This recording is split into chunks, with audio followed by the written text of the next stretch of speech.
Hey again, before we kick off the show, we want to remind you that you have a chance to win an Undertaker collectible 21-1 every match up until the streak coming to an end at Wrestlemania 30 inside of a coffin with a Topps trading card sponsor giveaway. Thanks to Gemmer.com for the incredible opportunity. And you may be asking yourself, how can I enter? All you have to do is go over to bytethat.com/BTGemmer. That's BTGEMR.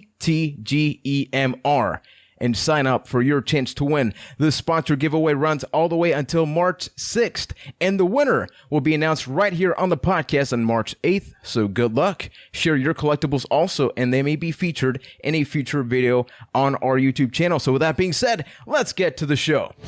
On this episode, it's our Fastlane post-show, where we give our overall impressions on the show, plus talk about Shane McMahon returning on Raw, Ambrose versus Lesnar, what's next for AJ Styles, and more now on Byte That.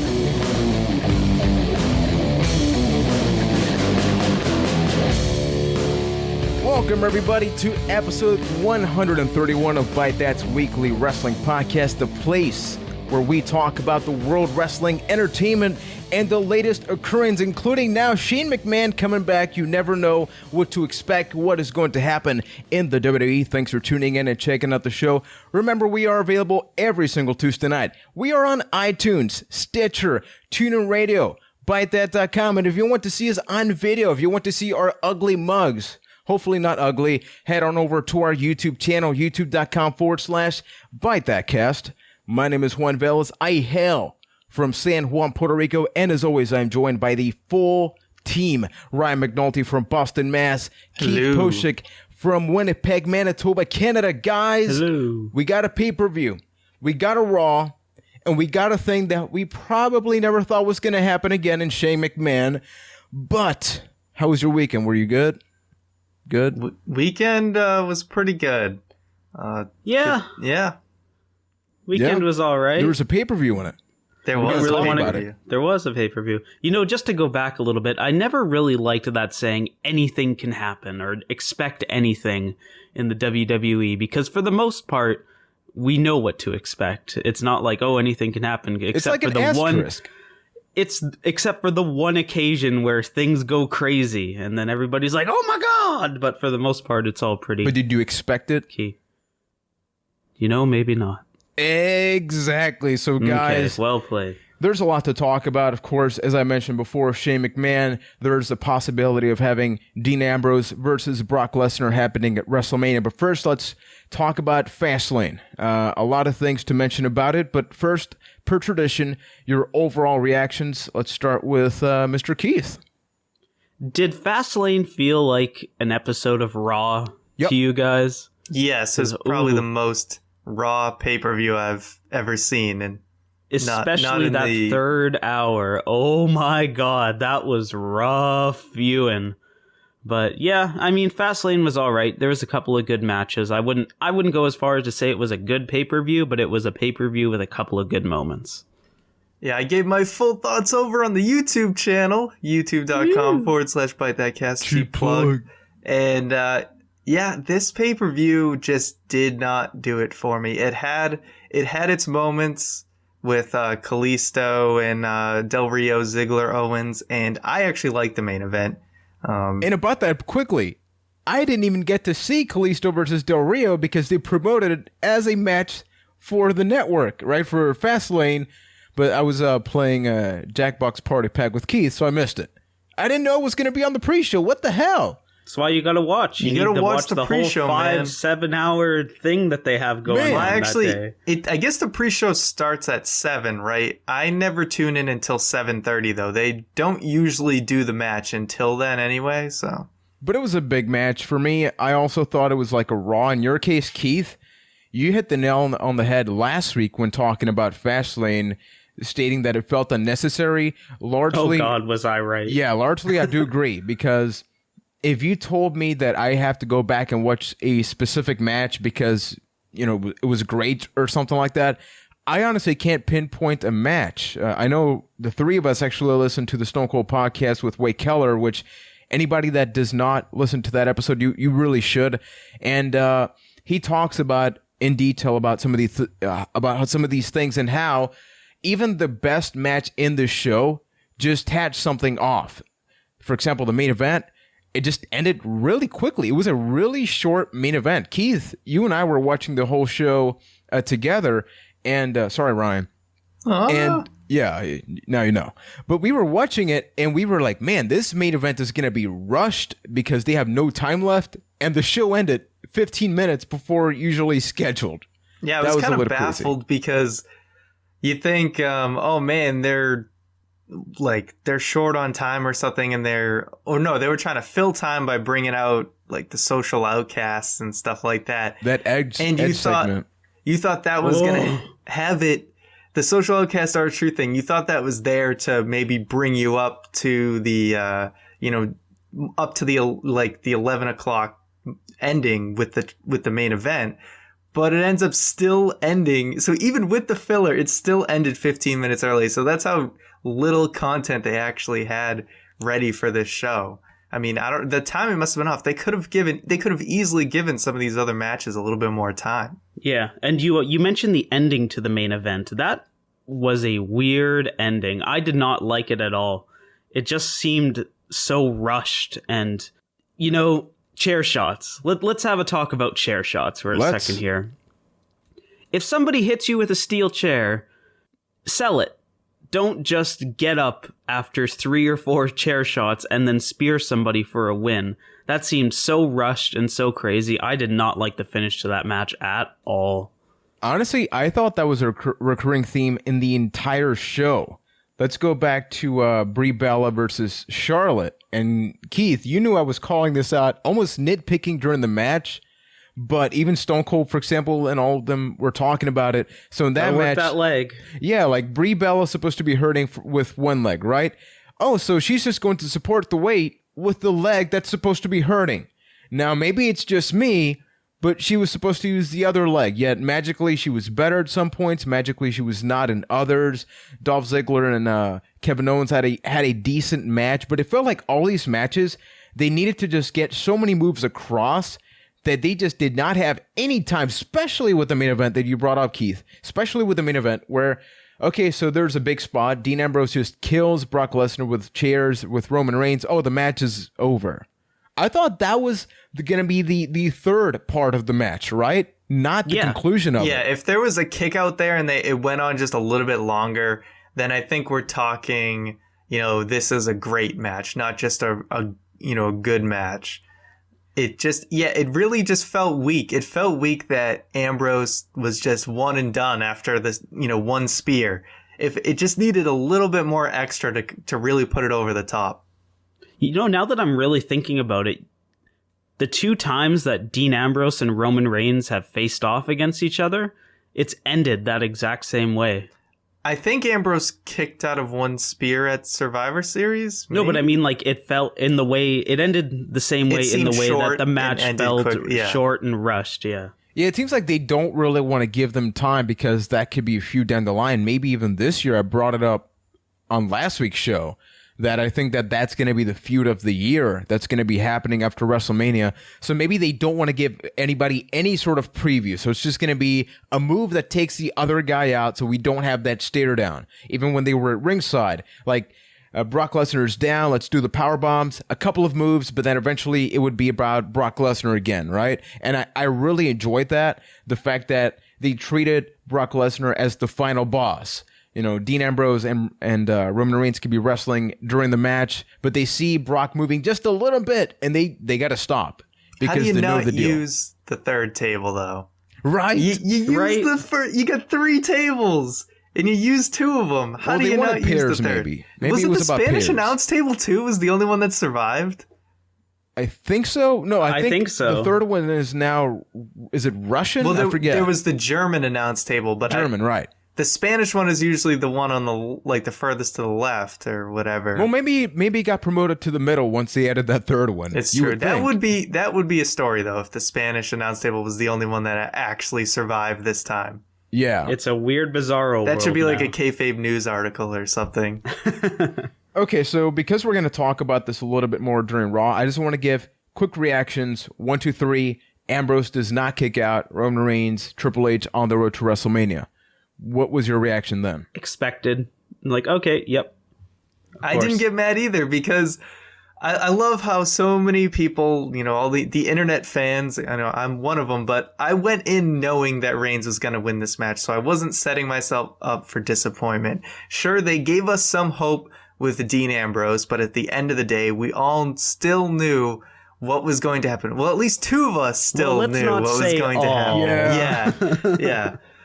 So I wasn't disappointed, and I really enjoyed the main event. Like, we talked about the finish, maybe not the best, but other than that, it was by far, to me, the best match of the night. Yeah, so for me, I did predict Dean Ambrose to win. I thought WWE was going to be maybe do something different, which they did on Raw. I don't think it's going to change the main event in any way, but I wasn't upset when this happened. I just realized, Juan, accept it. You're going to get treated to other matches because you could tell that they were building up Brock Lesnar versus Dean Ambrose on this match alone. And you don't get that a lot. The fact that during the wrestling match, you could already perceive, okay, it's not just coincidence that they're having Brock Lesnar just destroy Dean Ambrose. Like, whenever Dean gets offense, Brock is treating it like nothing. This is going to be the new CM Punk Brock Lesnar. So the fact that we're getting that match is something that makes me really happy. Now, another match that we don't really have a lot of time to get to, but I'm going to bring up that, Ryan, you openly talked about this during your review, AJ Styles versus Chris Jericho. You, for some reason, didn't really think it was a great match. You thought it was a good match. I want to get, Keith, your reaction on it, because I personally thought it was a pretty good match. Yeah, I thought it was a solid match. I found it to be a very interesting choice that Jericho kicked out of the Styles Clash. I thought they were going to save that for a bigger moment or something like that. And oh my God, we almost saw AJ Styles die in that match. Yeah. And that was horrifying for those couple seconds. But yeah, overall, solid match. It didn't work for me. I don't know I don't think it was a bad match, but I really was surprised that everyone was calling it like a good or great match. The timing just keeps seeming off with, I don't know if it's AJ, like, I'm giving plenty of leeway to AJ, who's still probably adjusting to the WWE style. But I feel like a lot of his matches, the pacing just feels off to me. Something feels a little off. And I'm not saying this guy isn't talented. I've seen plenty of fantastic AJ Styles matches. Just something seems off to me. And like the timing with some of those spots was a little iffy. And, it just, I don't know what it was. I didn't really like it. Yeah, there were some spots, like Keith pointed out, AJ Styles almost died with that corner spot. If it wasn't for Jericho, possibly, we don't really know exactly how those things are played out, but if Jericho didn't hold AJ a little bit stronger, if he let go just a little bit more, AJ would have landed directly on his neck while they were trying to go for that counter maneuver, and AJ would have been done, maybe even paralyzed. Who knows? I think they were trying to do a little too much. They were maybe trying to do spots that both of them could have flawlessly done a couple years ago, but both, they're neither of them are young guys at this point. We're not going to get that dream match that we could have seen, quite a few years ago. And I don't know, with this match, like I said, good, not great. Sometimes I feel like people look at this match look at a match like this on paper and they make it seem better than it actually was because they want it to be great. Like, I feel like, some indie darlings are just kind of like IWC darlings will get a lot more leeway for a not so great match than, someone like a Roman Reigns. If he has if Roman Reigns has like a good match, people say it's bad. If Jericho has an okay match, people say it's great. That being said, closing comment for this, a lot of the reasons that people remember a match or say it's great or not great, you have two complete differences on the same show.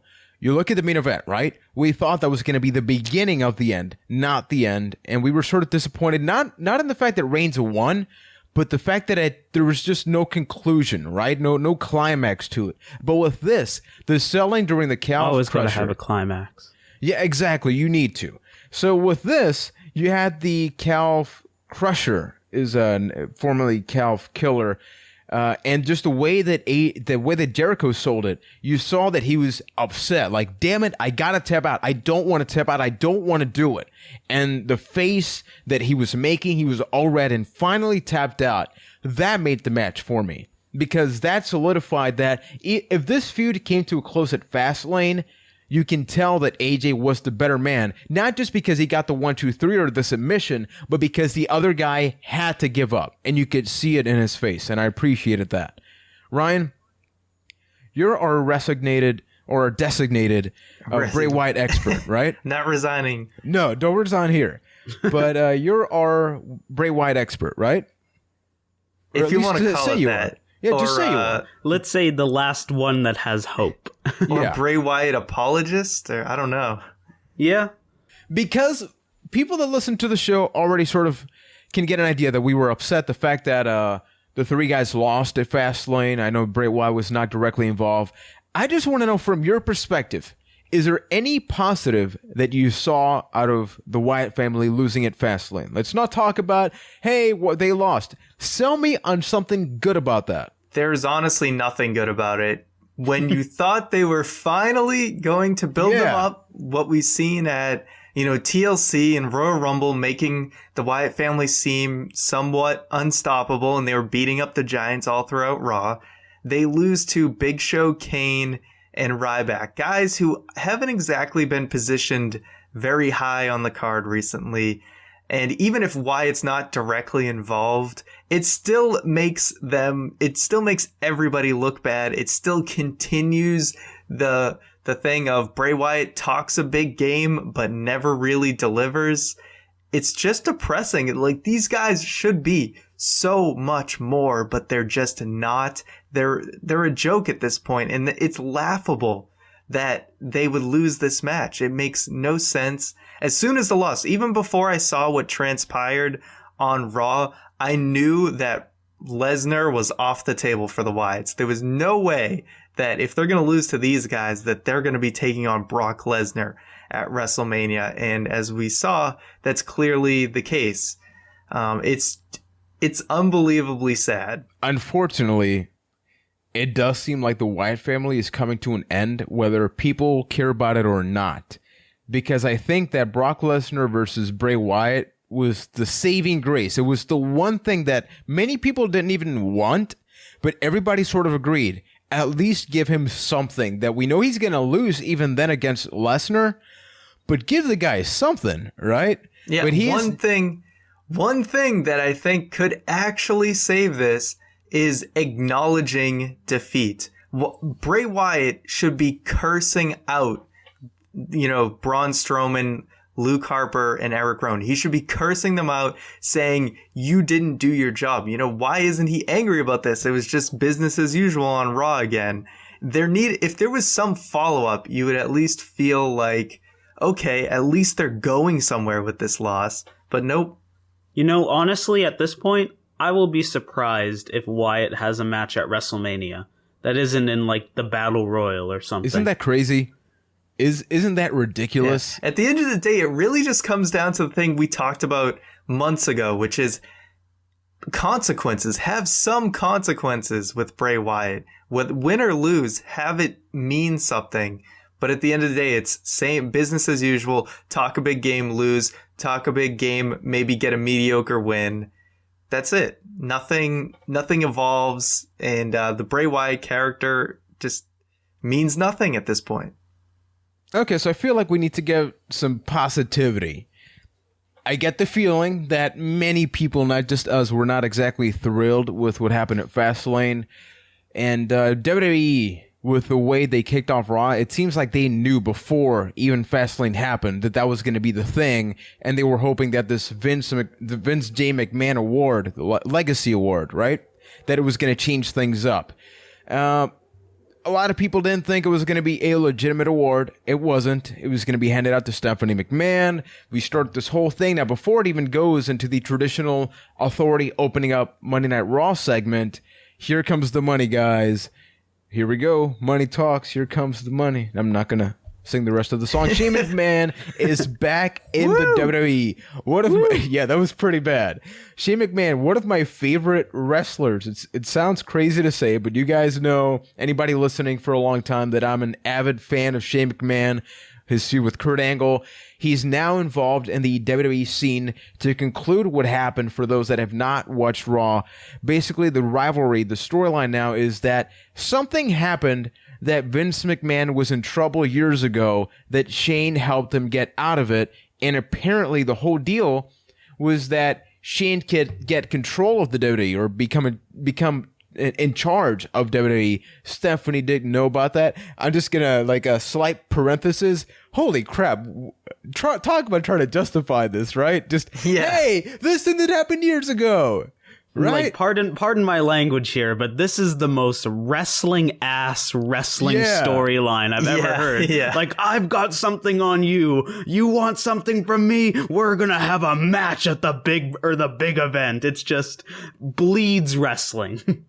Yeah. Now, don't get me wrong, because it's Shane McMahon, I really like that, but I want to get your feedback, starting with you, Keith. What do you think about, number one, Shane McMahon being involved in this, and number two, there being finally a possibility, I'm just going to leave it a possibility, of the Authority not being the primary focus on WWE since 2012? I think Shane being back is awesome. I marked out when Shane came back. I was in my little chair being like, oh my God, that's Shane McMahon. And I thought it was great. And the direction they're going with it, while I am still skeptical that the Authority will actually go away, I think it is a cool direction, at least to have that option on the table as something that could happen. I think is a really cool thing, especially for WrestleMania. Yeah, they're pulling out all the stops, and they're having to go outside the box to keep WrestleMania interesting with all the injuries we've had. So Shane O'Mac, I mean, that ovation that he got, it was so cool to see. Crazy. Such a huge pop for Shane, because we got a holy S chant. Yes, yeah. I don't know why I didn't insane. say it there, but whatever. It's Holy just butt. Yeah, during, holy butt. like, during an Authority-like segment, when Shane comes out, it's like you immediately know, okay, something, like, the foundation's about to shake. You feel relief. Yeah, like, something is going down, and I like the direction they're going. They're setting up this match that is a classic Shane McMahon match. But the only thing is, it's quite a few years after. When was the last singles match Shane had? I mean, one of his last matches was a Hell in a Cell match when it was the McMahons versus DX. Oh, yes, one of his last remember feats. that. Yes. He have a match after that as well? He had a match at Saturday Night's Main Event also. He had a couple of matches. Almost all of his last matches were involving, like, kendo sticks, Hell in a Cell. Yeah. They were specialty that's matches. kind of his specialty. Quick thing, how old do you think Shane McMahon is? He looks old. That's. I don't know how old he is. But Take a guess. I'm going to guess 43. I'm gonna guess like 39. But he doesn't look it. 46. What? Whoa. Shane McMahon is 46. I feel old. It's one of those things where for as long as I've watched wrestling, it's something I can't wrap my head around, because I've basically... Seeing Shane with gray hair was unsettling. It was like, oh my God, the world is turning and things are getting older. I always It's scary. thought he was around the same age as, like, Triple H and everybody else. I didn't know he was, like, that much older than... Well, I mean, he's close to... I mean, how old's Triple H? Like 44 or something like that? Yeah, somewhere around. Man, time's just going by. So they are People are yeah. just getting It's older. unsettling. I don't Stephanie's like it. definitely a lot younger. It just seemed like in the Attitude Era, Shane McMahon looked very young. Yeah. Yeah, know? he did. But it caught up to him quick. But hey, you know what? He still looks pretty good for his age, and I think he could still go. Okay, so Shane McMahon's there. We're all super happy. We think that maybe right off the bat they're going to switch control. That's what I thought was possibly going to happen. But now, out of nowhere, Vince McMahon pulls out a stipulation. It is a match for basically the control of WWE. Now, I'm going to say Raw because we actually, I believe, have a question also later on that could address this. Notice how Shane said Raw, and they just happened to have SmackDown becoming a bigger show. So brand split happening? I don't know. Let's leave that on the side, but that was quite an interesting, specific thing to point out. Now, Shane McMahon is going to have a match at WrestleMania. And we were wondering, who's The Undertaker going to face, right? Shane McMahon inside a Hell in a Cell for control of WWE. And on the other side, the streak's done, but this is kind of amazing, honestly. It's crazy. It's really crazy. Also, did anyone else get like sort of a pre-WrestleMania 17 vibe with like Shane McMahon coming out and there's with the whole like, WCW thing? Yeah, just the like contract the whole WCW says McMahon, but it says Shane McMahon. Yeah, exactly. I was getting like a lot of those kind of flashbacks of that. But yeah, Shane versus The Undertaker. Like I said, it's a classic Shane McMahon match where it's Shane basically against a big monster type guy. And it's The Undertaker, and it's weird that even though Undertaker's been kind of heel-like lately, that he's siding with McMahon, it just seems weird that Undertaker... First of all, Vince is just... It feels like Vince just can't control The Undertaker. Like, he's totally going to be in this match. I talked to him on the phone. We'll see how things go, but I feel so weird about Undertaker just cooperating with Vince, you know? I think that is the most important point of this entire story. And I honestly don't think that Shane versus The Undertaker is going to be a match for that reason, or altered in some way, because it doesn't make sense for The Undertaker to just be like, yeah, okay, I'll fight whoever you want, Vince, no problem. Especially with the Undertaker character, right? So I'm very curious on how that will go, especially if, like you mentioned, he might be the heel.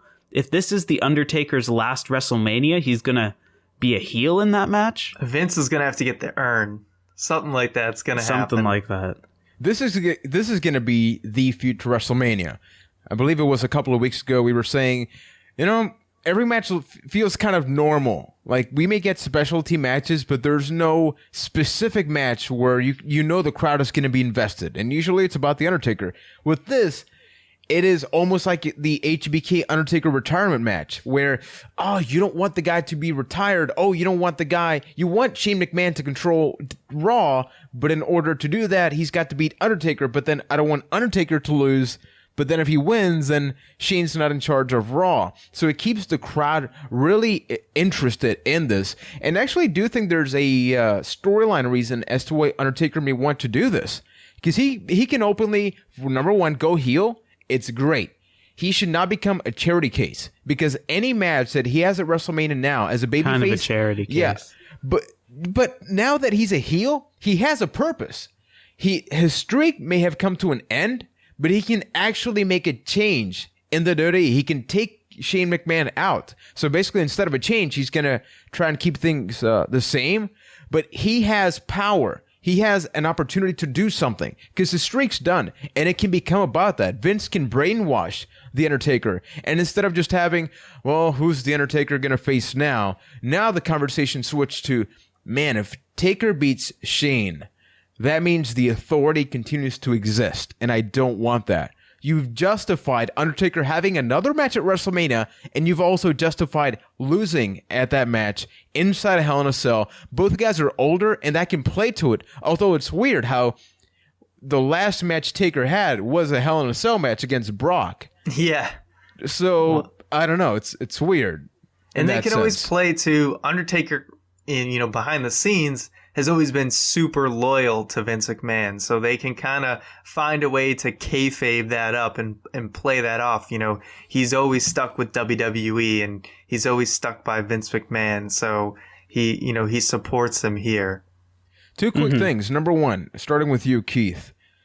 Shane McMahon brought up ratings, and that's weird. How he basically brought up everything the IWC is complaining about, ratings, the authority.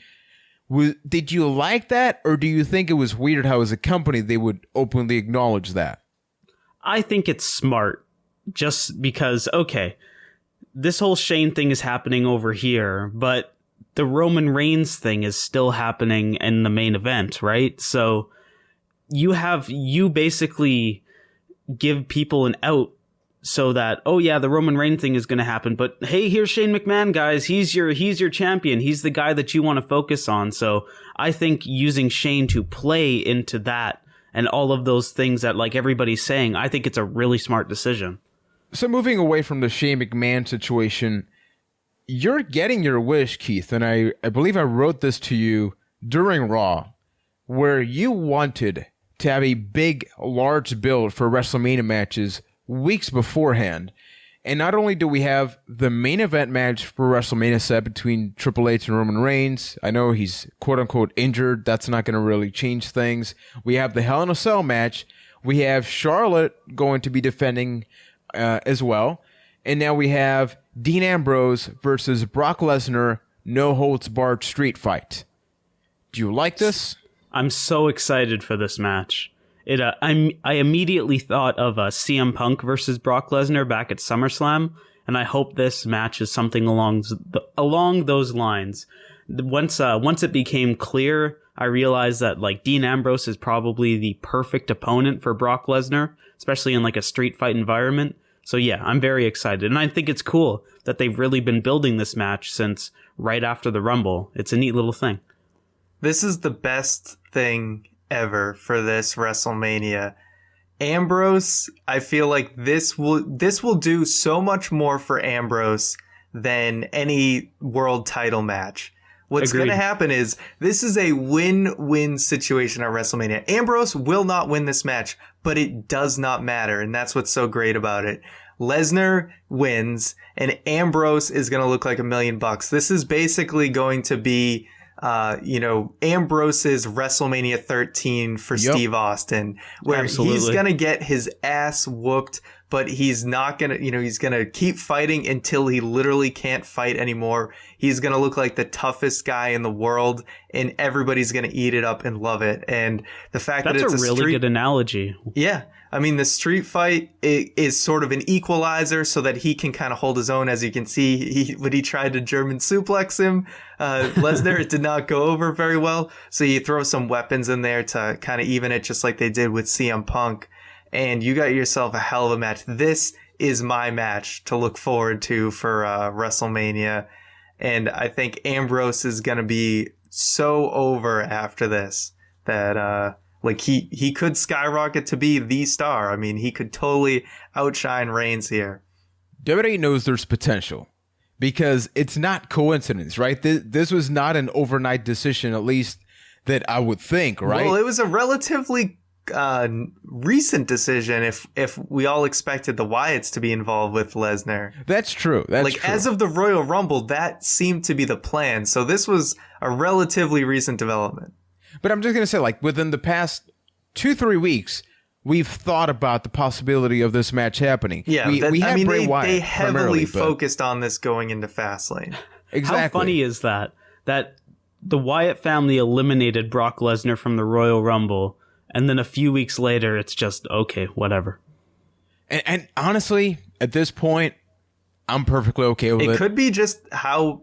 recently, like, Ambrose has just been gaining a lot more steam, and they said, you know what, we give this to Ambrose and we basically have a new, like, solid main eventer. I think you're totally this right. This propels him to main event status, and I don't want to be wrong. Like, please let this happen, because it's right, the table is set up, it just needs to happen. I think you're totally right, but it's just a perfect example of how they have no idea what they're doing with the Wyatt family. And as I just mentioned a couple seconds ago, at this point, man, just shove them to the side. Just put them on Superstars in the main event. I'm done with that. I'll take it. If it means somebody else getting, a huge build-up, at least it's not like the Wyatt family's cast to the side and then Ryback's facing Brock Lesnar. We're getting a guy who has, so much potential to be a top player. And he's being put in basically the perfect spot that he needs to be in. And they're building it so well. At Fastlane, he could barely just touch Brock Lesnar. He comes out on Raw, and I love how different they did this. In any other scenario, it would be, Ambrose ambulance. Oh, he's gonna kick the crap out of him. Okay, he can't move. Like he moved the ambulance, but then Brock just steps over him. The odds are so stacked up against him. It's like it's gonna be a 5-second match. So the most simple move that Ambrose manages to pull off against Lesnar is just going to get the biggest crowd reaction because we haven't seen it. They're savoring all of that up until WrestleMania, and there's 6 weeks left. So I'm really worried that at some point they're going to have a lot more physical activity between each other. That sounds weird, but I really hope that they save any possible big move or spot. Yeah, physicality for the WrestleMania match. Now, notice what you said, though. You said, oh, Jesus, how did I forget this? I don't know. I don't know what I just said. Keith, what'd I say? God, I just totally, I blew my spot, I don't know what you said. I don't know what you said. Nobody's listening to me. The point who am I talking to?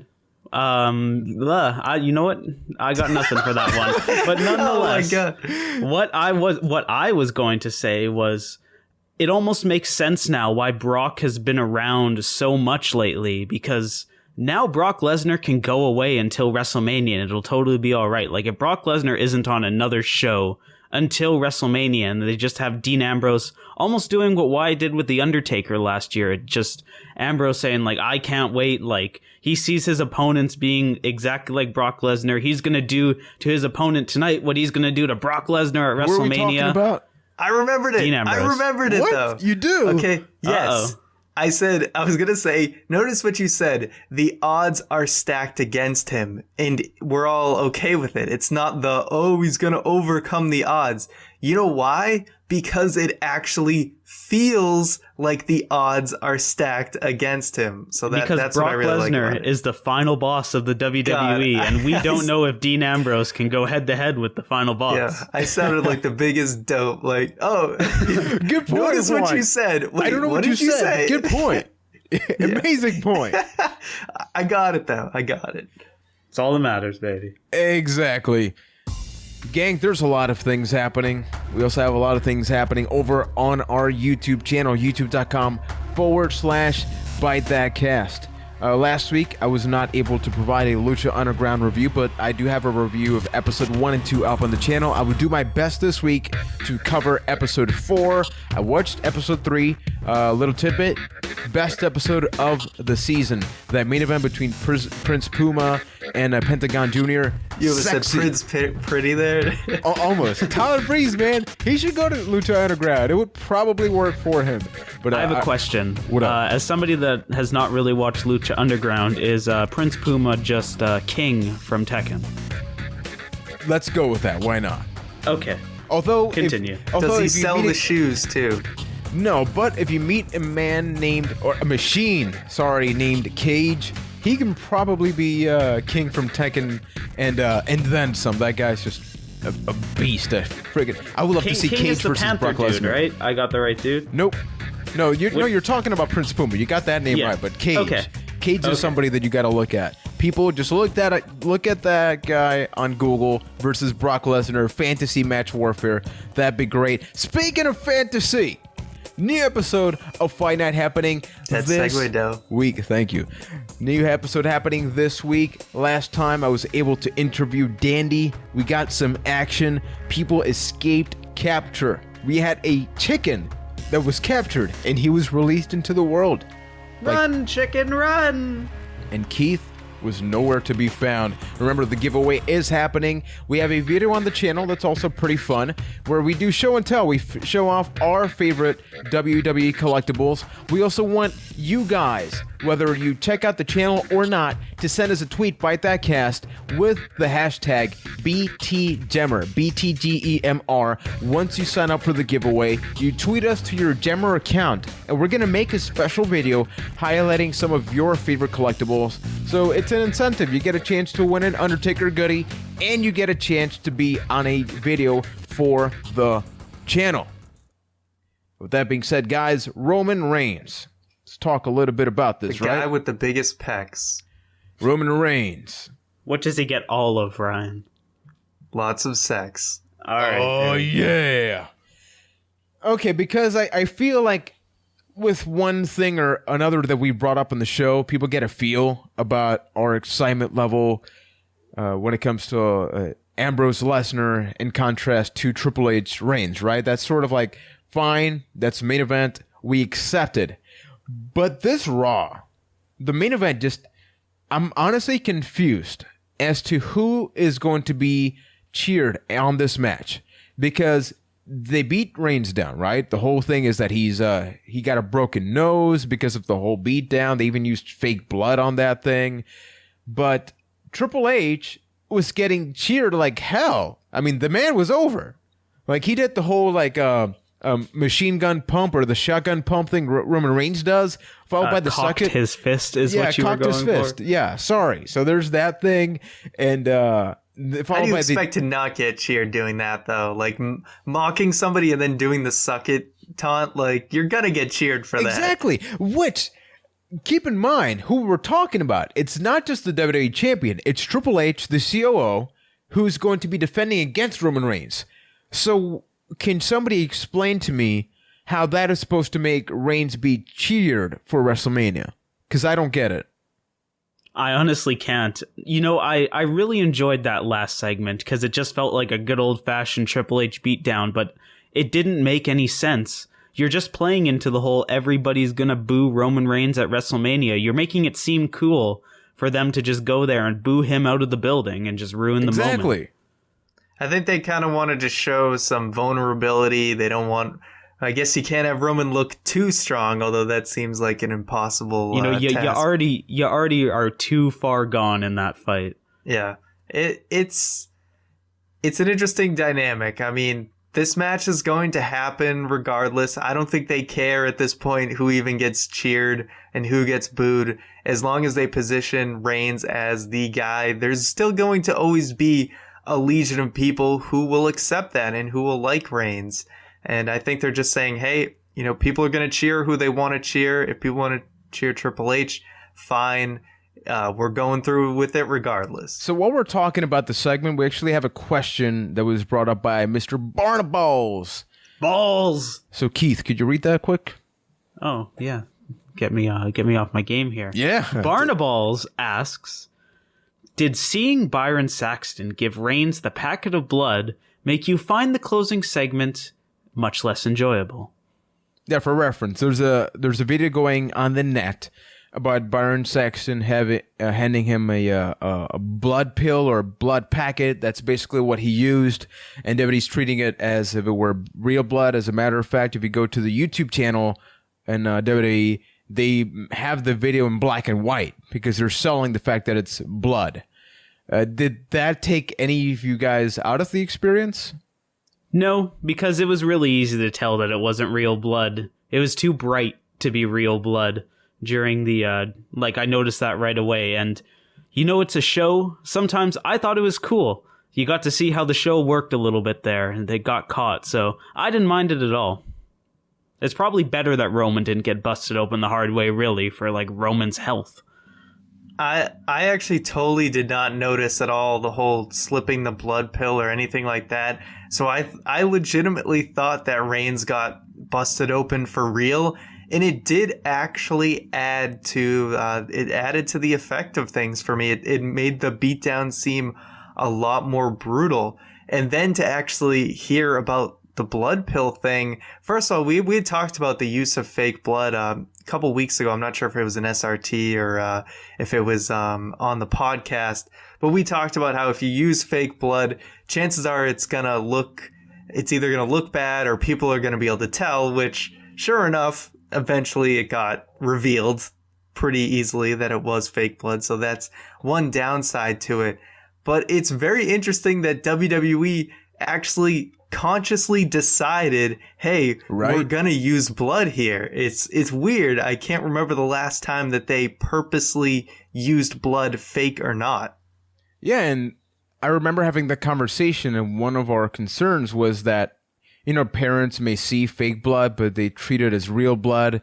And the fact that WWE is purposely utilizing any kind of blood, whether it be fake or real, speaks about, then maybe trying out something different, because I do think it does help, especially when it's purposely, because anytime that blood happens now, it's with Brock Lesnar or maybe a busted nose, which is probably the most common thing. But you feel like, okay, so that wasn't part of the match, so they're going to not really acknowledge it. But here is WWE openly saying there's going to be blood right now because we're trying to tell this specific story. I'm all for it. And I don't want that to become a weekly thing or even a monthly thing. But I like the fact that WWE can go, okay, if there's something that we want to sell really, really, really badly that needs some kind of blood, we're just going to do that to play it safe. That makes me happy. Yeah, I agree. I thought it was effective. It helped it along. It made it seem a lot more intense. They just need to get a little bit better about hiding it, I guess. I mean, were you able to see it on the straight up live feed of Raw? Were you guys able to catch that? It. Maybe I didn't catch it. Like, you could just tell by like the color when you saw it. Yeah, I just noticed like, oh, this is really red. I don't think this is real blood. And sure enough, it wasn't. It was that GIF that got out today. The GIF that really came out was like, off. Everyone's got a camera phone nowadays. That's the thing. Things like that are going to get caught. But I think as far as if they handle it well on the live feed of Raw, it is what it is. I mean, there's nothing you can do when you've got thousands of people in a stadium. Exactly. Every single one of them with a camera that could get it at any single angle. Things are going to get exposed, and we already find out everything else about wrestling anyway. So, hey, you know what? If you're going to use fake blood, I get it for the safety reasons. And like Juan said, if you use it sparingly for those moments that really need it, I'm all for it. So the crazy and scary thing about all of this is that WrestleMania could be the end of the Authority. Whether it be as the WWE Champion and Triple H, whether it's Stephanie McMahon with Control, and then Shane McMahon versus The Undertaker happening. Do you guys think that we may actually have that happen, or do you think that this is going to be extended into something else? With The Undertaker being involved in this Authority could end thing, it makes it seem unlikely. I don't know if they're going to have The Undertaker lose. So that makes me lean towards no, the Authority is not done by a long shot, unfortunately. Yeah, like I think it's still a little too early to really go into that in the way that once we know where The Undertaker lies in all this, then I think it'll be a much clearer picture. But yeah, I think it's interesting. I really like that there's something in wrestling that, anything could happen, to bring it back to the beginning of the show. And it is cool. So the road to WrestleMania is looking pretty fun right now. Honestly, I'm looking forward to anything that's going to be happening, whether it be Raw, SmackDown. NXT is packed with so many guys coming in. Shinsuke Nakamura was officially signed to WWE NXT. There were some concerns that maybe he can pass some tests. He did. So he's debuting at NXT Dallas, right? Correct. Cool. So, man, WWE, they have a lot of potential here, not just to fill up the stadium with 100,000 people. They can have an outstanding NXT show. And one of the things that we're doing now in the podcast every now and then is looking down WWE memory lane. We have a segment called This Week in WWE History. We don't have music, but, you do have our voices. So we have 3 specific things that we're going to bring up, starting from the latest, or I guess the oldest. February 26, 2001. These are all on Raw. In the main event of that show, The Big Show defeated Kurt Angle and The Rock in a triple threat match to retain the WWF Hardcore Championship. I put that in there because that looks random. Think about that for a moment. Yeah. The Rock, Kurt Angle, and The Big Show were in a triple threat match in the main event of Raw for the Hardcore title. And it was 8 minutes long. Wow. Well, that's a hell of that is a stacked main event for just a Raw and crazy. And for the Hardcore title. Yeah, for the Hardcore title. Probably like the most prestigious Hardcore title match you could have right there. Now up next. Well, not the most, but you know what I'm saying. It's up there. I getcha. Up next, we have February 24th, 2003. They had a match with Chris Nowinski battling Jeff Hardy. And in this match, Jeff Hardy got a Swanton Bomb cover for the win. Now, the reason that I brought this one up is because This was when a lot of people weren't sure whether Jeff Hardy could make it as a singles competitor or not. This was during the Ruthless Aggression era. Matt Hardy had his whole version 1 thing happen on him. Kid. Yeah, make yourself famous. We bring that up so many times on the podcast, I figure might as well do this, right? Now, years down the line, he did become WWE champion, but at this time, that ladder match with The Undertaker was like the one real shot he had, right, at almost winning the title. In 2003, did you guys think you would actually see Jeff Hardy as a champion? One day, yeah, even back then, because Jeff was just so popular. It's insane, the divide in popularity between Jeff Hardy and Matt Hardy, especially in the WWE. And you could see just from that Jeff would probably be a champion one day. I actually, even though I was like the biggest Jeff Hardy fan as a kid, I really never thought I would see the day where Jeff Hardy would be WWE champion, and I never thought he would get as insanely popular as he did. So that was an awesome surprise to see. And then Chris Nowinski, a guy who, ran into some issues with concussions and never really got to live out his career, but ended up going saving off the industry. Yes. Yeah. He ended up becoming a very important key figure in sports in general for, discovery of, issues with concussions and how that can affect people long term. So, even though his wrestling career didn't pan out, I think he's done a lot for humanity, I'm just going to say that guy is a definite Hall of Famer, almost above anybody else, because some people may look at his career and go, well, he was that tough enough guy and he barely wrestled. But if it was not for him, this may be a much different product. Yeah, I mean, the wellness policy would probably not exist without him, Exactly. He's done so many different things with concussion tests, just learning about how they work, about how it impacts professional athletes, not just in WWE, but outside of it. So that guy, man, talk about turning a negative into a positive. He changed everything. And the last one here, February 22nd, 2010. Just going to summarize. The night before, we had the Elimination Chamber pay-per-view. We've talked about how that went from the EC to Fastlane.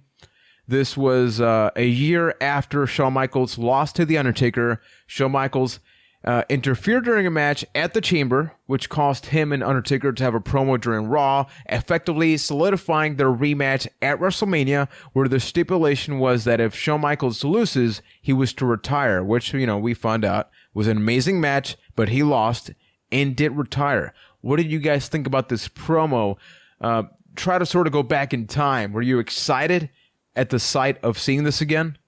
I mean, after the first Shawn Michaels Undertaker match, the concept of, hey, it's going to happen again, absolutely, it was awesome, especially the night after the Elimination Chamber, where you were right off the, it was the night after Shawn Michaels super kicked the Undertaker in the Chamber, so you're going to get the big confrontation, the match is going to be official, and I really enjoyed it. I remember really enjoying it. And as a quick side note, I will go on record and say that the match that this led to, their match at WrestleMania 26, has one of the best video packages in wrestling history, period. The one with Placebo, and it's just incredible. Look it up on YouTube if you've never seen it. It's so good. And I'm a bad boy, because this was during a time where I wasn't watching wrestling.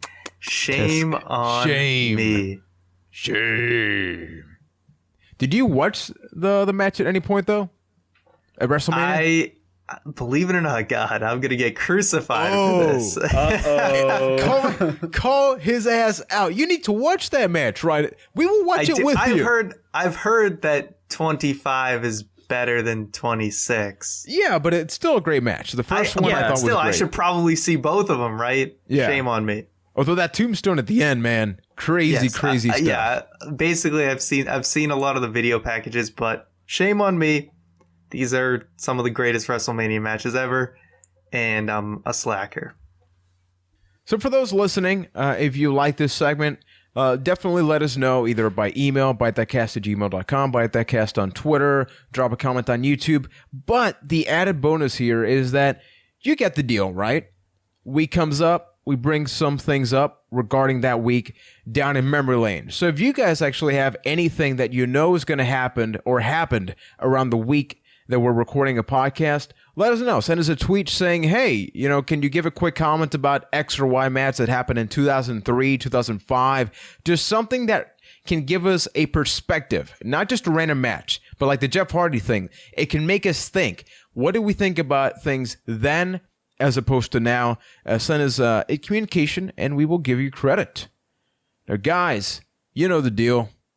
After this week in WWE, all that we can do now is bring up your lovely questions, which, as the previous thing, you can send us a tweet, bytethatcast@gmail.com, bytethatcast on Twitter, or drop a comment on YouTube. And now, I leave you with Mr. Keith Poshik, who will soothe you with his voice. Yes, and your questions together. It's like a perfect harmony. Got a lot of questions this week, so we're going to go fast. We're going to be like Sanic, and we're going to go vroom. All right. Sanic. First question. Sanic. First question is from Connor L., who asks, hey guys, huge fan of the podcast and listen to it every week. Thank you. I have 2 questions. Number 1, do you think that the WWE would benefit from a brand split in the late 2016 to 2017 once all the major stars are back? Also, do you think there will be ever another version of the Attitude Era or a big boom in wrestling such as the Attitude Era? Brand split? Well, this whole Shane McMahon thing where he said control of Raw, it's certainly a possibility. It seems like it more now than ever. I would say 2017 would be a more realistic goal if you actually built up enough high caliber main event talent. But the original brand split kind of came about when they just had a huge influx of talent from WCW just kind of pool into the company. So it was kind of a necessary thing to do. And then that, as wrestlers retired and left the company, it kind of like narrowed itself down to really only needing one kind of brand. So, I mean, it seems possible with the Shane thing, but otherwise I would say no, and it's good to just kind of keep things the way they are. And then another Attitude Era, I would say that, TV, like people are getting more and more niche-based, segmented in their viewing. I just don't know, aside from like huge things like one-time events like the Super Bowl, that there's just going to be huge, like a boom for wrestling. I just feel like it's kind of got its little niche audience, just like so many other shows today. Yeah, with the brand split, pretty much what Ryan said. WWE, I don't think they're going to do it right now, but they purposely said during Raw to get people talking. They probably want to see, do people want this to happen, and do we have the roster to pull that off? What happens if Stephanie McMahon sort of brings it up? Oh, well, then I have control on SmackDown. Will the ratings increase on both shows or drop if the talent has to be split in half? So we can't really jump to conclusions, because even after the major stars coming back, even when those major stars were there, the ratings weren't really there when Rollins was champion, etc. So that's going to be an interesting thing to see what happens. Attitude Era, it's never going to happen. As Ryan mentioned, it's not that the WWE is also declining in ratings, is that everything is competition. Even us as a podcast, you may be listening to us over a TV show right now. So that TV show is getting less ratings from that one person that's listening, even if we're not that same genre, because everything is competing with everything in today's entertainment. Yeah, TV ratings overall are declining. But then again, you still get shows like, CSI and stuff that do huge numbers. So it's possible. I'm more of a Law and Order guy, though. Yeah. Law and Order like OG, or are we talking like Criminal Intent? Yeah, Criminal Intent, Special Victims Unit. And what about SUV, man? It's SVU. I know it's SVU. I just like to call it SUV. And what about NCIS? I mean, we've probably seen almost the last 5 minutes of every episode. Yeah. Amazing 10 minutes. Can't talk about the rest of the show. Indeed. It's great when they play the episode where they talk about how wrestling is rigged and fake right before Raw comes on. It's happened a couple times. Yeah, it's great. Speaking of, here's Raw. Indeed. So I never thought I would ever say this again, But I think it would be totally awesome if they did a brand split. And I think it could happen as soon as right after WrestleMania. If Shane McMahon does the whole Raw, like he takes over Raw, maybe Triple H and Stephanie get SmackDown. With SmackDown, you can just call up a boatload of NXT guys, turn them into SmackDown, and have like the normal Raw guys as Raw. And I think it could be really cool. It could change everything. Because, you know, they're building SmackDown up to be a bigger thing these days, so they maybe really it's totally certainly possible. But as far as the Attitude Era goes, the world is such a different place now. I don't see it ever happening like that again as another boom. Just let's let wrestling be good. Let's work towards that first. How about like an enjoyable 3 hours every Monday, and then we'll go Sounds from good there. to me. Indeed. So thank you for the question. Our next one comes in from Tony M, who asks, Tony! What moves have lost their effect from being overdone? As an example, the super kick used to be a move that could finish matches. Now about 1/3 of the roster uses it as a standard move. I'm going to give a cop-out answer and say just any move done to the head. Because I remember when moves to the head were either a finishing move or something that would just take you out. But now from like Dolph Ziggler's DDT, which is supposed to like kill you based on just the height alone, to just any other variation of the DDT, or maybe even a clothesline or something, they just don't have the same effect. I don't feel like, especially the commentary, when something is done like that, they don't sell like, hey, it could break your neck. You know, you can be paralyzed with this move. They just treat it as anything else. And the super kick, I mean, man, just... Gold star example there. Super kick and DDT are by far the most egregious. I can't think of too many other moves that are supposed to be a huge impact. Maybe like big boots, although even then we don't see too many of those. So it's really like the kicks, any type of, basically any strike to the head seems to just not really get the credit it deserves. I mean, Dolph Ziggler's DDT looks so good. It should be his finisher. And it looks way better than the zigzag. Yeah, Let's it be looks real so here. much better than the zigzag. I mark out for it every time. It's such a great DDT, and it should be winning so many matches. And yeah, that move that there's just not enough credibility to it. Agreed. Yeah, the super kick, the DDT, I think those are the gold star examples. To a lesser degree, I would say a spine buster as well.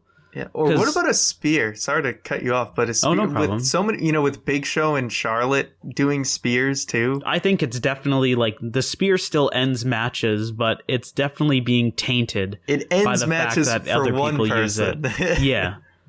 Yeah, it's a move that's not being saved because I know each person has a different size, body But size, that doesn't impact matter. strength.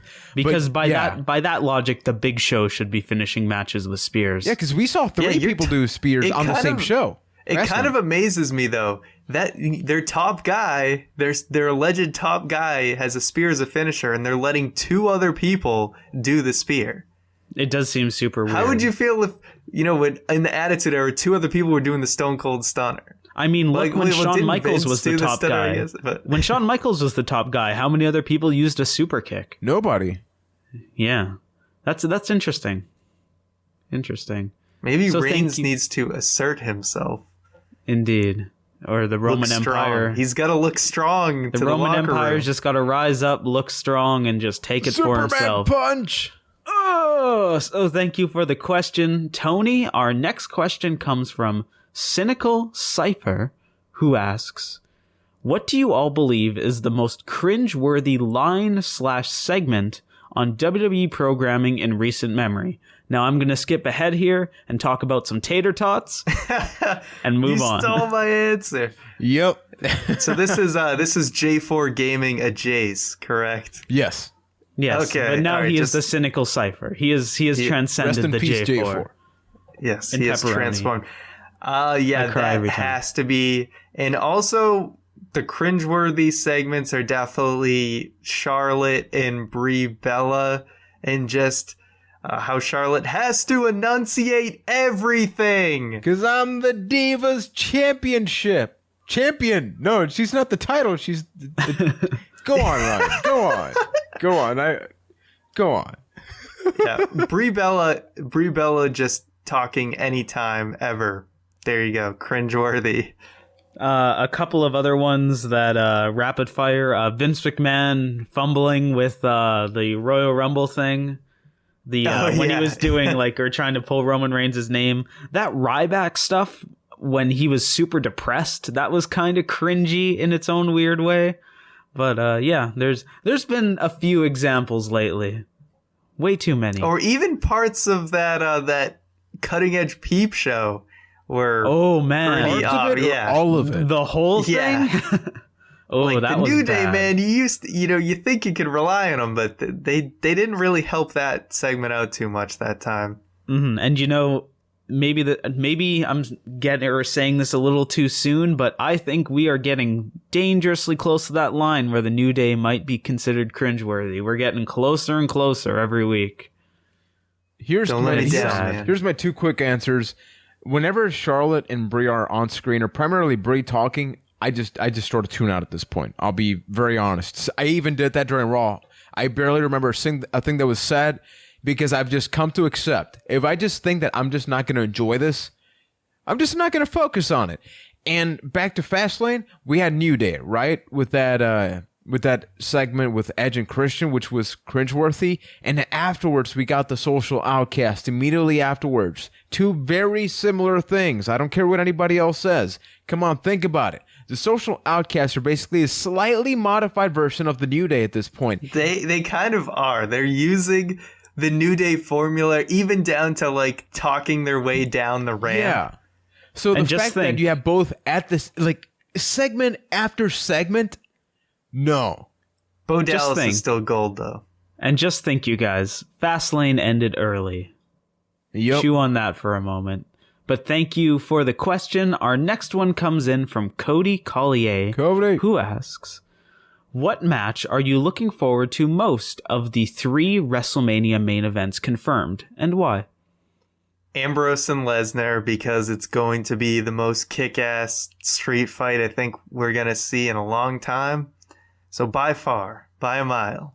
Definitely. No questions asked. And honestly, I don't think there's going to be another match that I will look forward to. That is from a match perspective, from a stipulation, than the Hell in a Cell by far. But the match itself, that.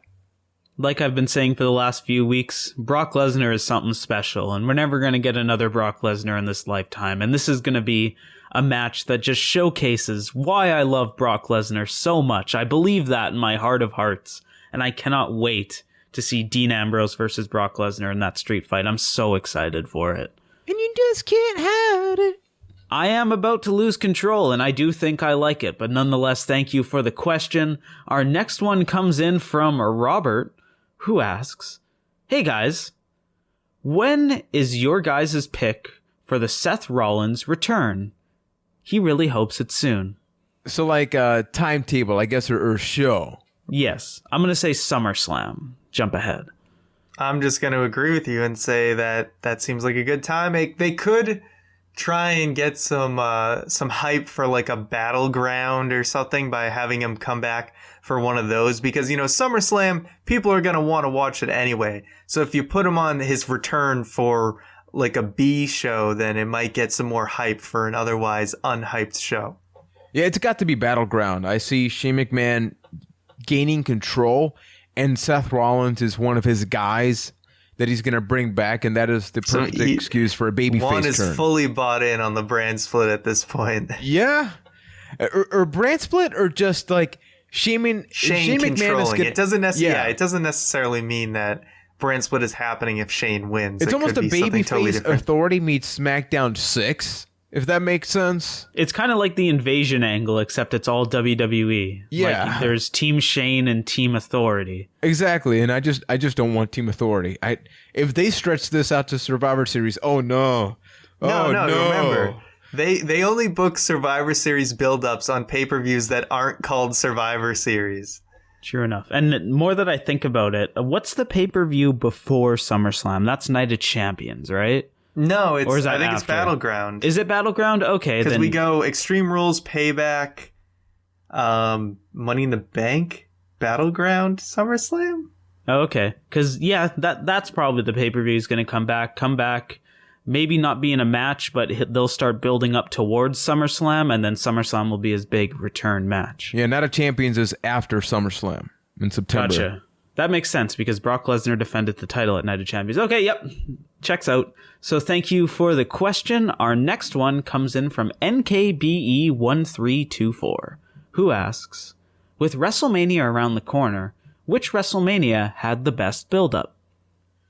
This is a tricky question. Because I know by default, WrestleMania 17 may be the answer, but keep in mind the question is not the best WrestleMania, but best build-up to a WrestleMania. See, I would even disagree with that, because as a WrestleMania, like, at whole, I don't think it was all right, but WrestleMania 17 is a kind of a 1-2 trick pony. Like, Austin and Rock was one of the best build-ups of all time, but as far as a WrestleMania, like, as a did they really do a ton show of build up going into that match in particular though? Because I mean, The Rock had like just won the title at No Way Out, so it was kind of like a it was a matter of circumstance. Like those were the feuds that were happening, so those were the matches that came out. Yeah, and everything was so intertwined at that point that it felt like it was a much longer build up than it actually was. And what they did with that month was incredible. I would go with actually WrestleMania 21. With there was a long build with JBL as champion and Cena as like the up and comer who's gonna kind of take him down from his reign. You had Batista versus Triple H with the whole evolution thing going on. They did a great build up to Randy Orton and The Undertaker. There was a great build up to Kurt Angle versus Shawn Michaels. And then you even had like Eddie Guerrero versus Rey Mysterio, which had history to it. So there was just like a bunch of solidly built matches going into that. I think a secondary answer, because I do think that's a really good one, is a year before WrestleMania 20. That was going to be mine. Yeah, I've openly said that WrestleMania 20 is one of my least favorite WrestleManias of all time. But we're talking about the build-up. And keep in mind that we ended the show with Chris Benoit and Eddie Guerrero celebrating as champions, something that we never thought was going to happen. And the whole lead up to this was that Benoit was the third wheel in the triple threat match between Shawn and Triple H. Eddie Guerrero was in there. We had Goldberg versus Brock Lesnar. The build up, it was sweet and sour because the build up itself was good, right? But because the dirt sheets were so open about both of these guys leaving, I think it overshadowed it. But if you remove those reports, you have a fantasy match happen. Plus, you add to the fact that the Rock and Sock connection was coming back. And then we're still not done. Undertaker's coming back. How's he going to look? You know, like, is he going to come back as badass, American badass, phenom? Who's he going to be in here? So a lot of things happened during this. Yeah, the build-up to Undertaker versus Kane is one of the best build-ups of all time, I will say. I loved it so much, especially at the time. It was so good.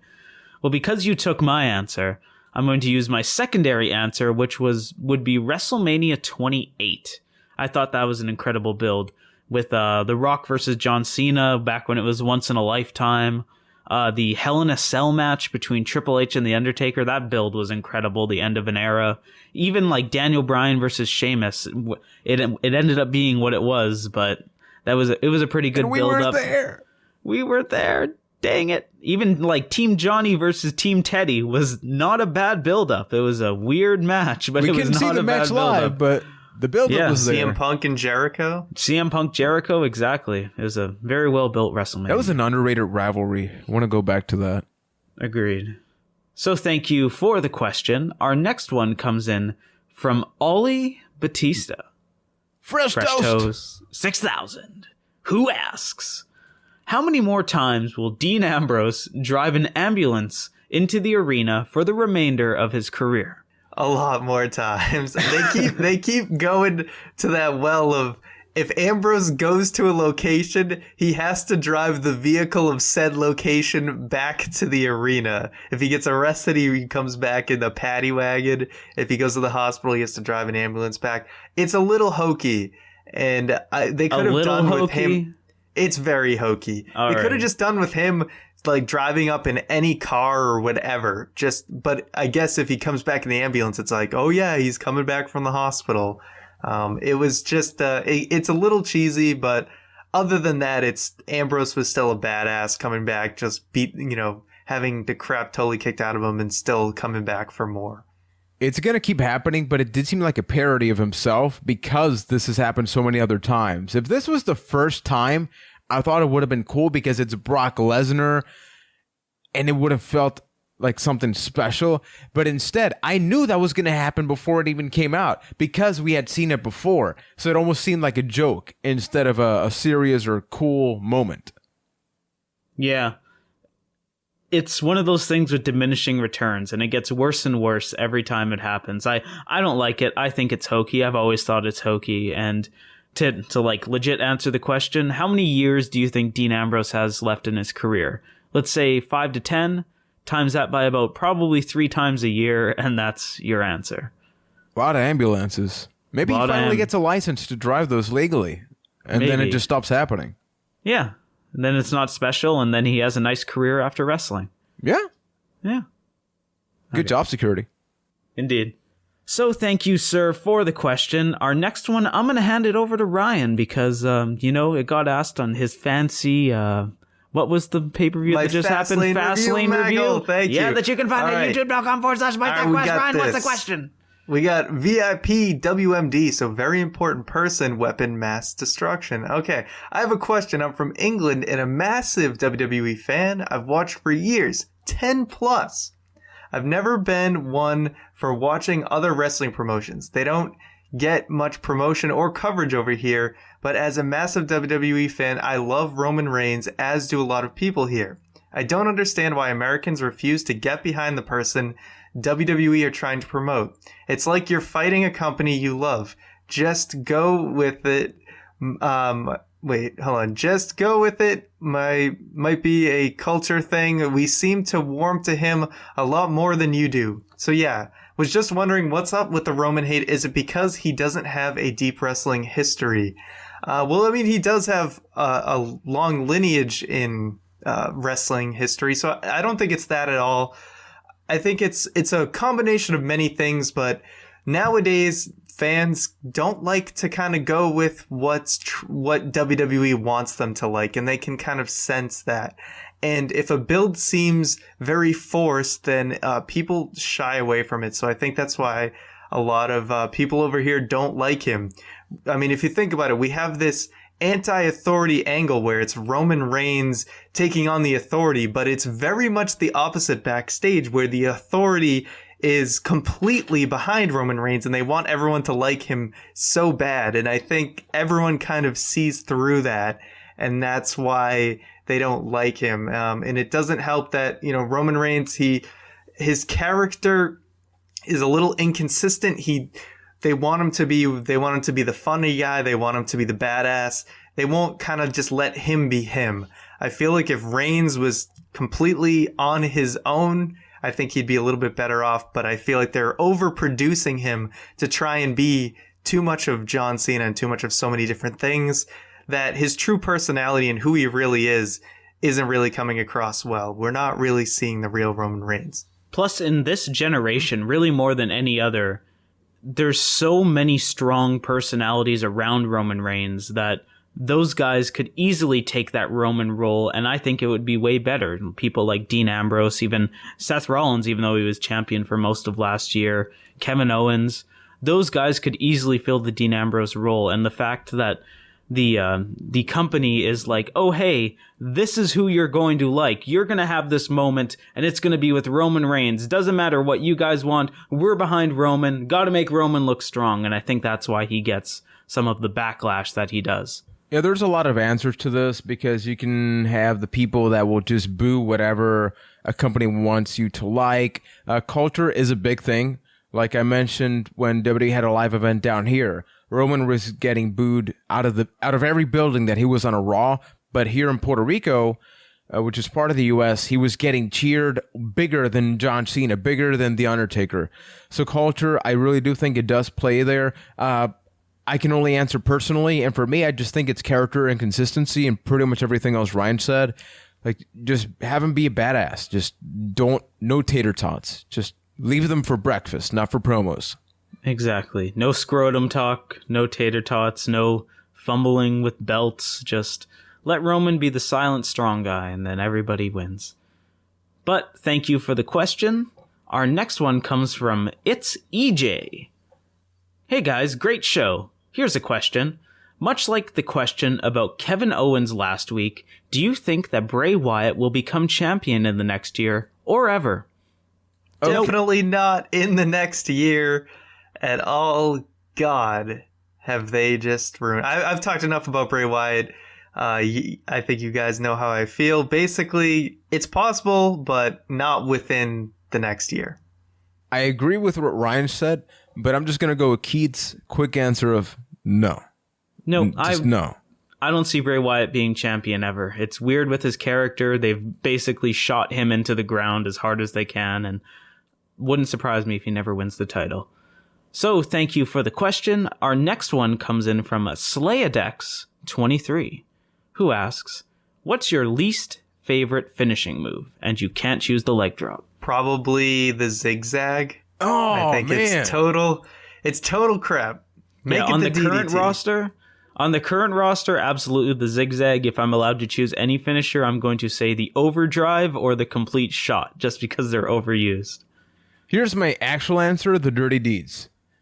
I think the double arm DDT is crap when you have Dolph Ziggler do the DDT he does. The fact that it is so quick, I don't think there's like a build up to like when Triple H hooks the guy, right? You feel the build up, like the finishing move is about to happen. But the dirty deeds happen so quickly, and when you have so many death-defying DDTs in the company, I just don't like it. And the fact that he's such a high caliber guy. That front face slam. He totally that he should. did. That should totally be the move. Now that because didn't they change it because like Adam Rose's was too similar, but now he's irrelevant, so yeah. he can Why just did go they back make to Dean change it, not Adam Rose? What a weird decision. Yeah. So that by far. Easily. So thank you for the question, sir. Our final question of the show comes from Brian Z, who asks, what would your finishing moves be if you guys were wrestlers? Assuming I was in fantastic wrestling shape, I would do the Truth or Consequences move that you sometimes see R-Truth do, which is basically a suplex into a stunner. I think it's the coolest move ever, and I don't know why it was just a signature move, man. That is a damn finisher right there. For me, I'm going to bring up, I believe I mentioned this in a previous podcast, but someday somebody's going to pull this off, and by someday I mean never, the Lion Bomb. You have the guy in a power bomb position, and you do a lion salt while having the guy in a powerbomb position. So you basically moonsault with the guy in a powerbomb position and just blast him at the bottom. In other words, both of you break your neck.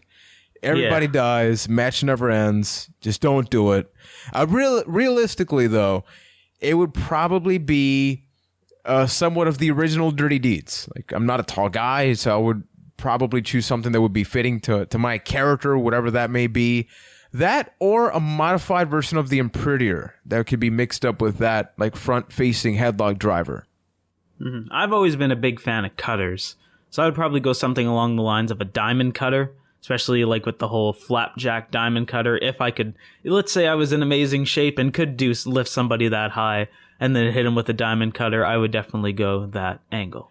Yeah, so guys, thank you a lot for the questions.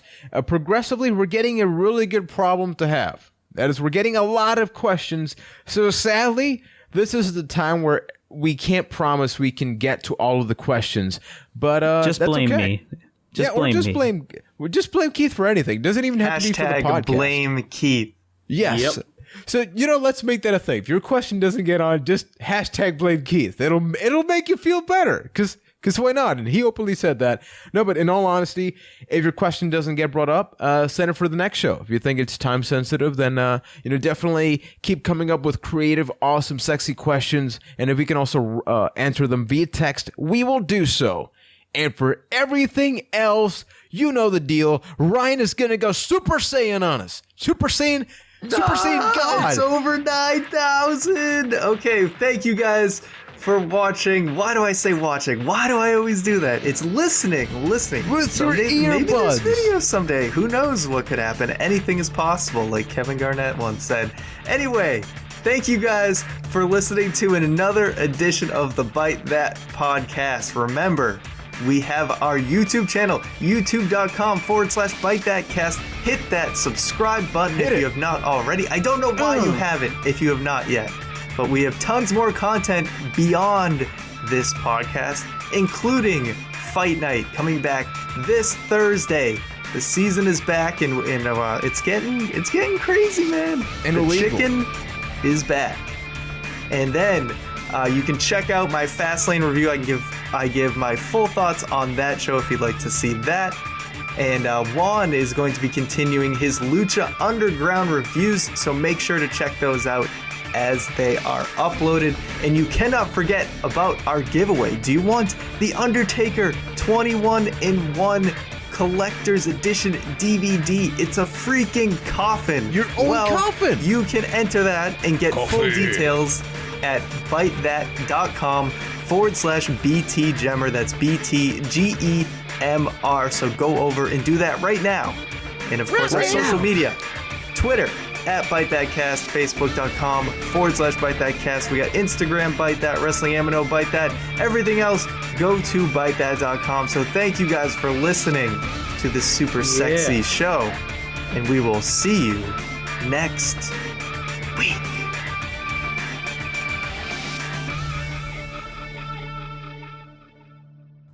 Wow.